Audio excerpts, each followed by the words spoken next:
Good morning or good evening. Hello. This is chapter 12, and we're going to start the Renaissance. It will run through two chapters,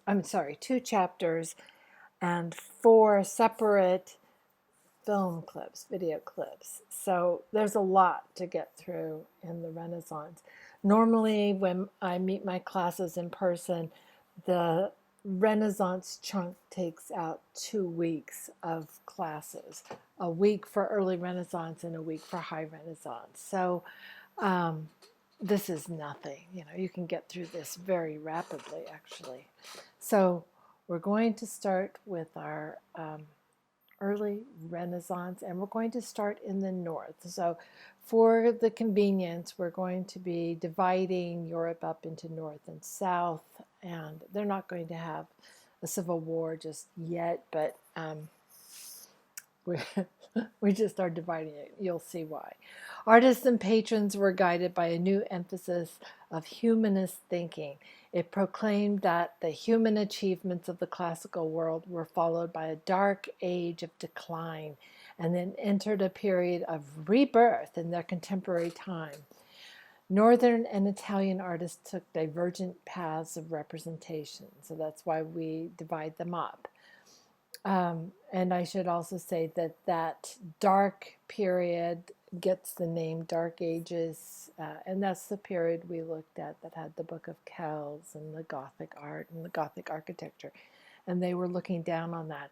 But this whole upswing of the Renaissance really had its germination in the Gothic period with Francis of Assisi, and that emphasis on good things and love and beauty and grace that came from the veneration of the Virgin Mary and Francis of Assisi. So it's all connected. It's not like there was just this sudden enlightenment period. It had a development in the Gothic. So here's some big ideas of the Renaissance, and you will see these, I think, as we move. Humanism, the affirmation of the value of our existence. Also, we saw that starting in the Gothic period. Increased naturalism, use of linear perspective, innovations in media. We'll see oil painting develop today, and paper, which is entirely new, and printing. So some revolutions, actually. Here's some vocabulary. Some of it's old, some of it's new, but a diptych, which is a 2-part painting. A triptych is a 3-part painting. A polyptych is a multiple-part painting. Perspective, we'll see that. Illusionism, I've talked about before, but it's the desire to accurately represent the observed world, so that it gives the illusion of perhaps a window. Contrapposto, an old term, but it comes back with a vengeance in the Renaissance. Here's a map, and it's not a very big map of Europe. It's just a map of part of France, and it's zeroing in on the Kingdom of Burgundy, or the Dukedom of Burgundy. And you can see all these little green areas. They're not even contiguous. They're separated by a bit. And I've put a red circle around Flanders because, make no mistake, this is where the main art makers, the artists are living. This is where the great innovations are taking place there. There's stuff going on in other parts of Burgundy, but Burgundy seems to be the heart of it at this point. So this is a reminder of the private use of books of hours, and we saw this in the Gothic period. I showed you the page from the Book of Hours of Jean d'Evreux, and this use continues. So this woman is Mary Burgundy. I also showed you her, Mary, in the Gothic period.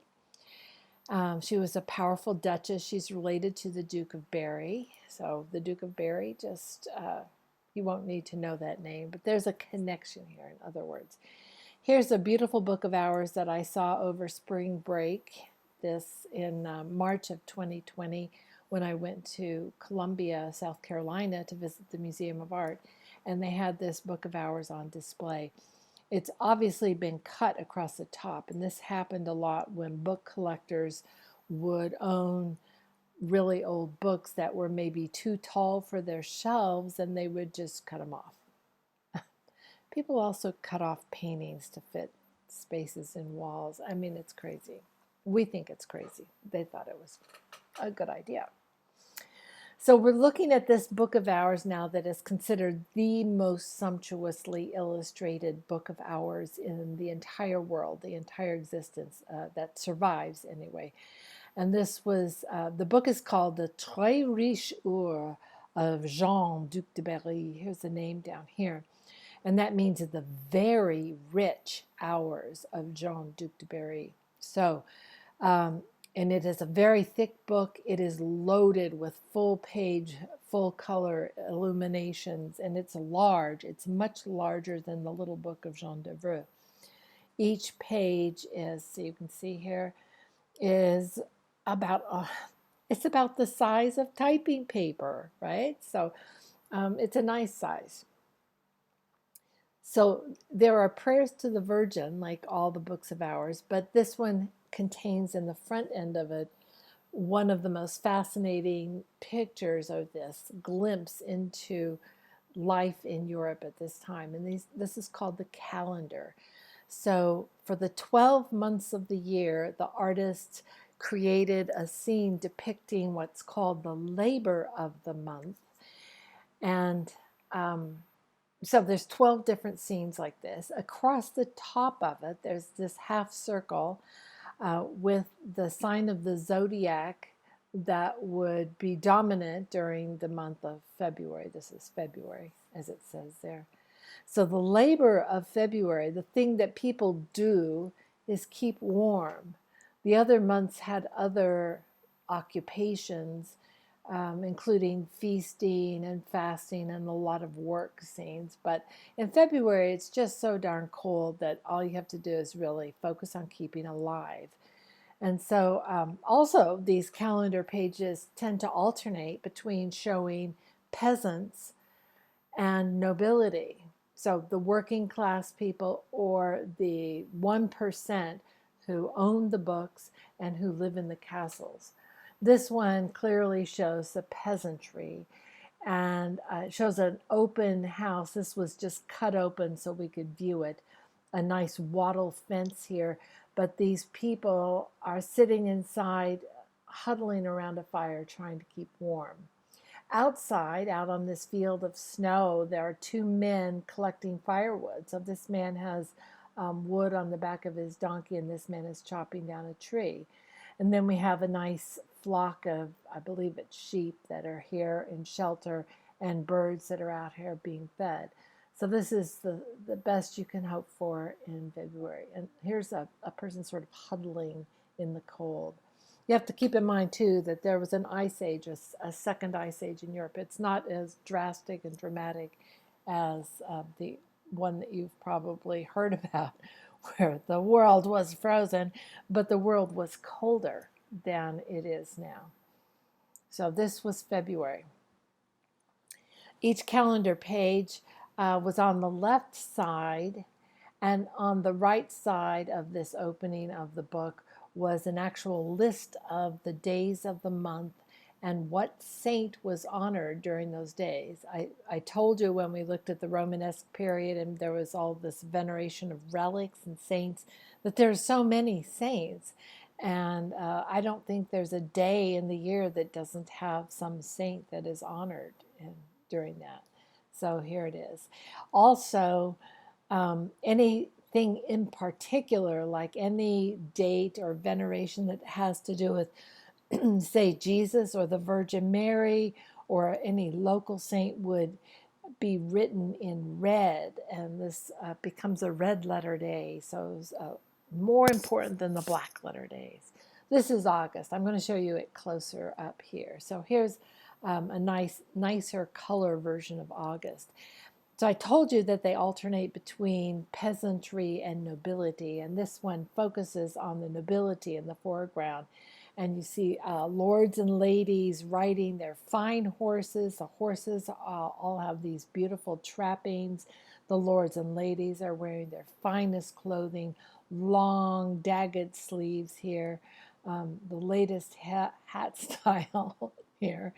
In the background is an actual recognizable castle. So the many of these 12 pictures and other illuminations in this book also have illuminations or illustrations of actual buildings, like the way the Louvre looked at this time, or different castles around France or Burgundy. So that's kind of interesting. If you're an architecture historian, you might want to dig through the virtual copy of this manuscript and just look at all the medieval buildings. Look, there are little dogs going along with them. The part that I love the best, though, is that this also includes the peasantry. And so in the background, you have a grain field that looks golden and ripe and ready to harvest. And you can actually see people working in the fields with their scythes, and they're cutting the grains. And apparently it's very hot, dirty work. So some people are down here bathing. And this is so amazing. So it looks like they're swimming for a pleasure. I mean, this person sitting on the bank looks like she is washing herself, so rubbing off some dirt. But these guys are clearly just enjoying themselves.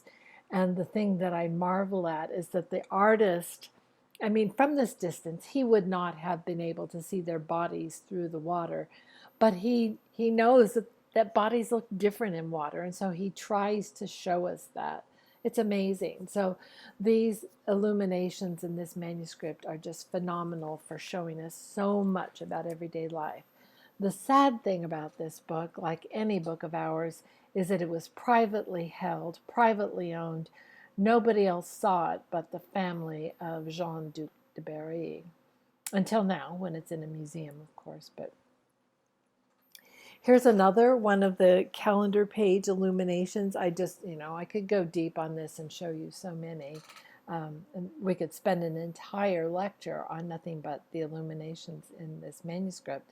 But this one is January, and it shows the 12th night celebration, which is a huge feast. It was a feast in the Middle Ages. They didn't do so much with Christmas.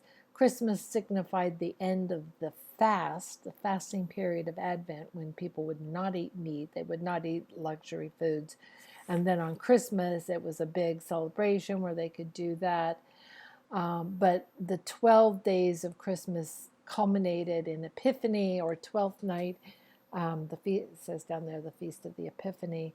And this was probably a bigger celebration. This was where gifts were given, because the Magi gave gifts to baby Jesus, and this was a celebration of that. So this shows the Duke of Berry sitting at his feasting table, and all of his fellow nobles in the latest fashion. You can see how some of them have legs of different colors. That's called party color hose, and so they would wear. It was very trendy. And this scene that looks like it is the background is a representation of a tapestry. So you can see how it's kind of swagging there, because it's attached to the wall to keep the place warm. You can also see all the dishes of food, and you can even see dogs on the table. You can see dogs on the floor. There's a little dog right here, a couple of little dogs. What I do not see in this is women. So it looks like it's just a group of men, of very important men.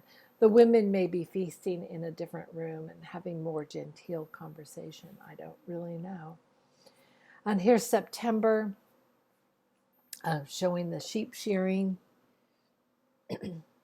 and another recognizable castle. So again, there's just a whole range of these. Oh, I think this is not both September. Looks like this is September, but the sheep shearing does not look like it's from the same illumination. Sorry. There's a lot of errors on the internet.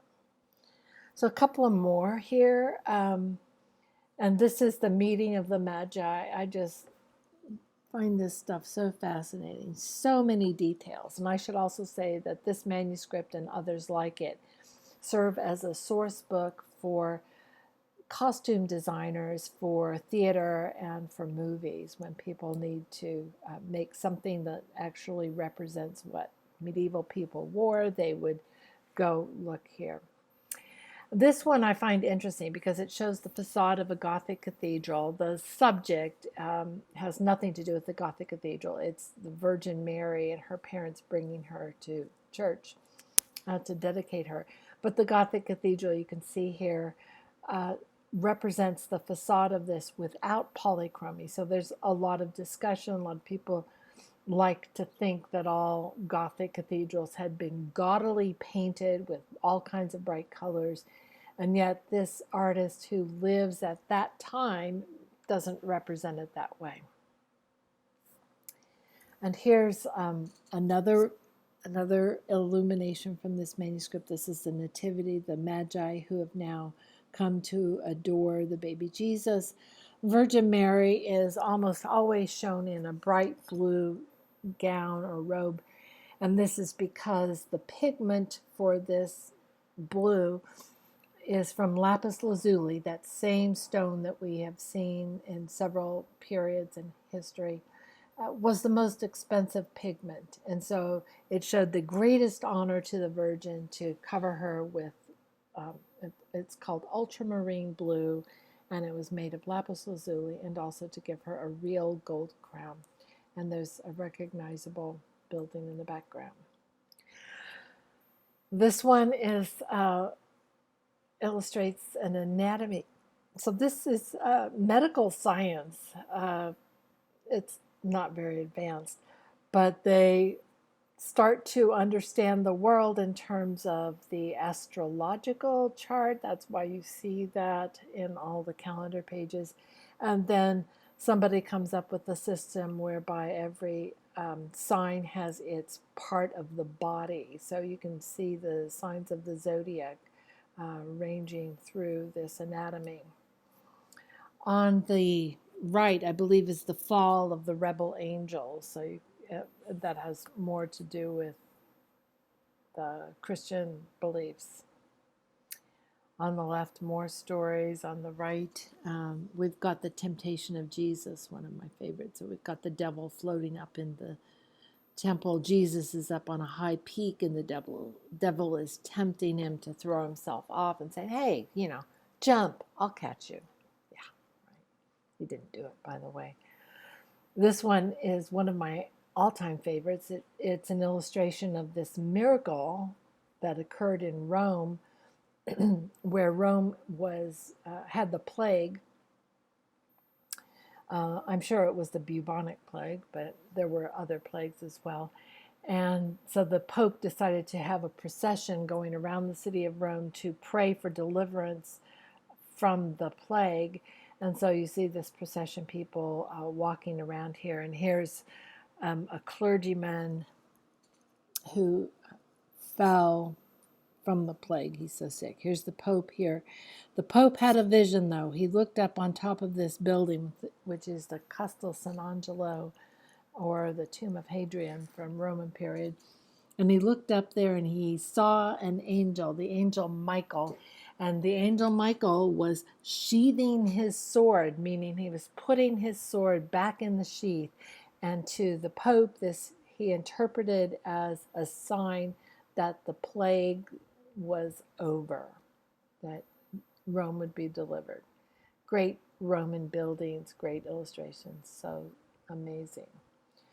On the left, you have the crucifixion, the time when Jesus was on the cross and the life went out of him, the world turned dark.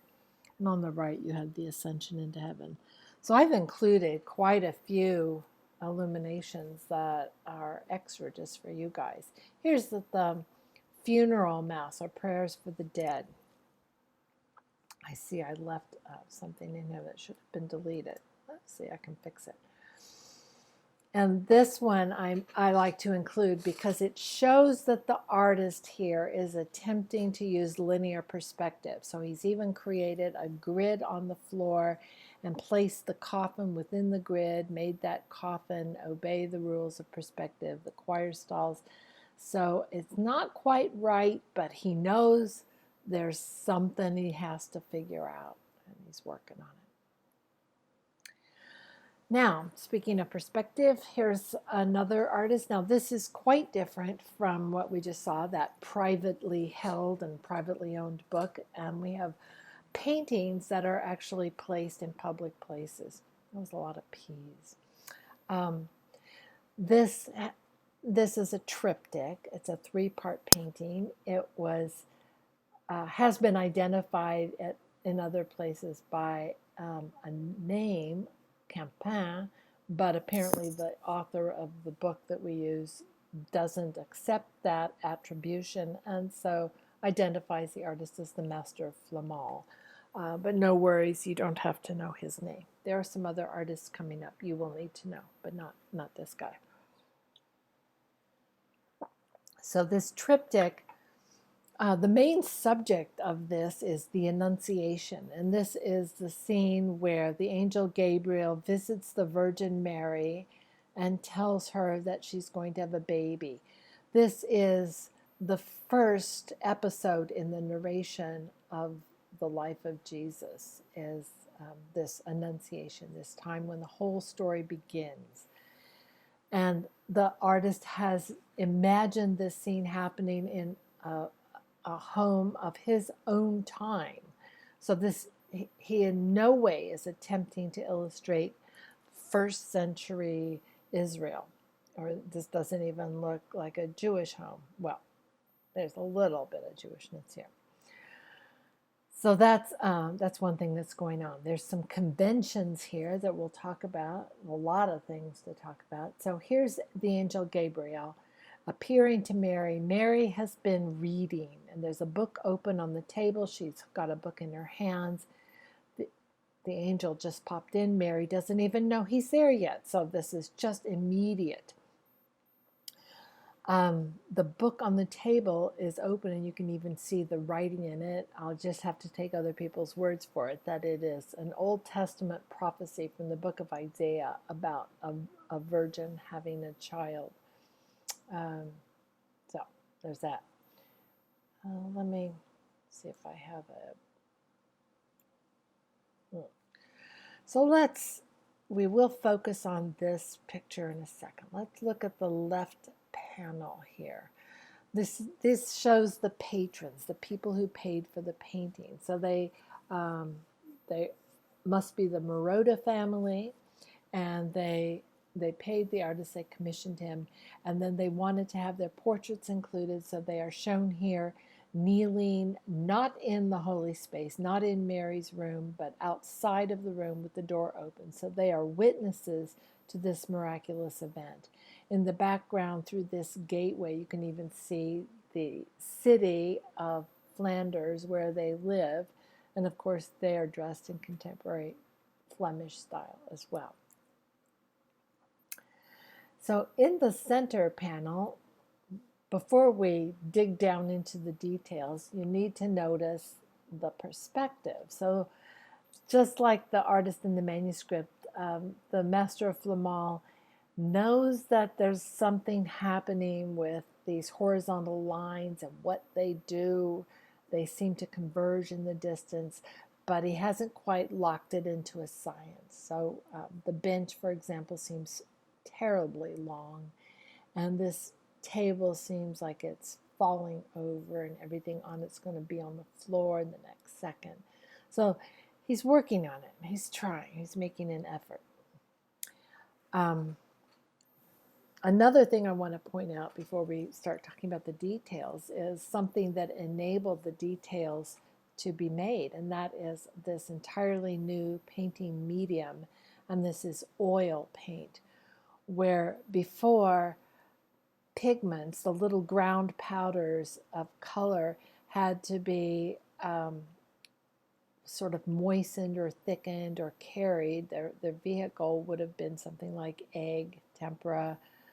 And oil painting is new. So putting those pigments into an oil like linseed oil gives the artist several advantages. Among those advantages are the slow drying of it. Every little stroke that he puts down there will remain wet because it's oil for a lot longer than an egg yolk would. So he can work and rework these areas. It's even possible to come back the next day and rework an area that you worked before. So that's one, a slow drying time. Another is that you can thin it out very, very thinly with the oil and with a thinner like turpentine and make very, very fine lines. So you get lots of detail. So there's good control and good details. And the third is that you can layer up transparent layers. So the oil is clear and you put a pigment in that and it's almost completely clear. So you can build up these transparent layers and it kind of builds in this almost like glass surface, colored glass, or it's referred to as glazing. So you can get really deep, rich colors with oil paint by layering up glazing. So all this is new, and these artists are beginning to explore it. In terms of the subject at this time, the artists love to symbolize these theological ideas in their paintings. So they load paintings up with an idea. They don't just illustrate a scene, but they emphasize the importance or the significance of that scene by including lots and lots of symbols. So they're even referred to as the first generation panel painters because they do so much symbolic painting. So we're going to look at some of the symbols here. So this scene is Mary, as I said, being told she's going to have a baby by the angel Gabriel. And at this point, Mary is a virgin. So one of the main themes of this painting is her virginity. And so it's shown over and over again, and also the miraculous event. So her virginity is symbolized here by this pure lily. In our culture, in the 21st century, and the 20th and 21st century, the white lily is interpreted as an Easter lily, but at this time, it's not an Easter lily, it's the lily of purity, the pure white lily. The extinguished candle here is most commonly interpreted as a symbol of the presence of the Holy Spirit, because the Holy Spirit has no physical solid form. It is amorphous, like smoke. So there's that. Here's the Bible. You can see a little bit clearer here. Hanging in the background on the wall is this blue and white fabric with these tassels on it. And this is a Jewish prayer shawl. So you can even see pictures today of Orthodox Jews wearing these shawls. The men wear these when they pray. And this signifies the role of Mary's baby to become a rabbi. So he will eventually become a rabbi. Let's see what our next picture is. So yeah, this is my favorite detail. There's this little tiny, it almost looks like a porcelain baby here, floating from the window in the general direction of Mary's stomach. So this is how the artist is symbolizing the miraculous event of the incarnation, of the planting of baby Jesus into Mary's womb. And there he goes, flying through. He's also carrying a little cross, just so you don't forget that it's going to end with his crucifixion. This story will come to a dramatic climax. Another sign of Mary's virginity is on the back wall in this little niche, this gleaming pot. That represents her as an immaculate, gleaming vessel. She has never been spoiled by a man, and so she's as clean as this pot. the gleaming, clean vessel. So now let's look at the right side, because this also has to do with Mary's virginity. I know it's, you're going to get so tired of this, but we'll get through it. This is Joseph. This is the fiance of Mary. And there was so much discussion. I mean, there still is, about the marriage, the engagement, when were they actually legally married, and did Joseph not want to have marital relations with Mary? It's nothing new. It was going on then. And the Catholic Church really invested in the dogma of Mary always being a virgin forever, even after she gave birth to Jesus, that she was always virginal. It's in one of their creeds, Mary forever virgin. And the way this becomes illustrated in artwork is by showing Joseph as a very old man. And you have to interpret this old man as being incapable of having sex. So I hope I'm not offending you.